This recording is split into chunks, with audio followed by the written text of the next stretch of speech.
আসসালামু আলাইকুম। আমরা আজকে আজহারি পার্কে ঘোরার জন্য আসলাম।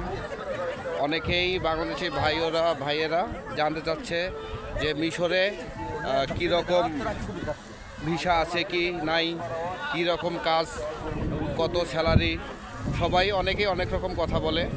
তো এখানে প্রথমত ভিসা হয় না, ভিসা হয় ট্যুরিস্ট ভিসা। ট্যুরিস্ট ভিসা যদি আসতে চান ট্যুরিস্ট ভিসা আসতে হবে, কিন্তু পরে কাজ করতে পারবেন, সমস্যা নেই। এখানে অবৈধভাবে থাকতে হবে, তবে কোনো সমস্যা নেই। আর প্রথমত কথা হচ্ছে এখানে 3 মাসের ট্যুরিস্ট ভিসা হয়।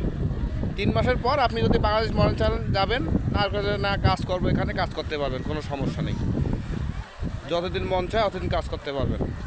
আর এখানে যারা কাজে আসবেন, এখানে একমাত্র গার্মেন্টস অপারেটরের কাজ আছে, তার ব্যতীত কোনো কাজ নেই।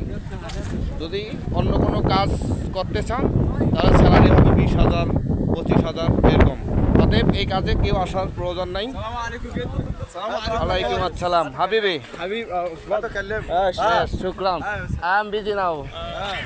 اوكي احنا المصريين مصريين عندنا مسيطرين ওরা হচ্ছে এই যে সবাই মিশরের লোক, ইজিপ্ট। ঠিক আছে, শুকরান। ঠিক আছে, আপনারা যদি কেউ আসতে চান অবশ্যই আসতে পারেন, কিন্তু কেউ দালালের চক্রান্তে প্রতারিত হবেন না। ঠিক আছে, এখানে দালালের অভাব নেই। মিশরের কেউ অনেক রকম কথা বলে যে ফল প্যাকেজিংয়ের কাজ দেবে, ফল বাগানের কাজ দেবে, সব মিথ্যে কথা। এগুলো কাজে আসবেন না।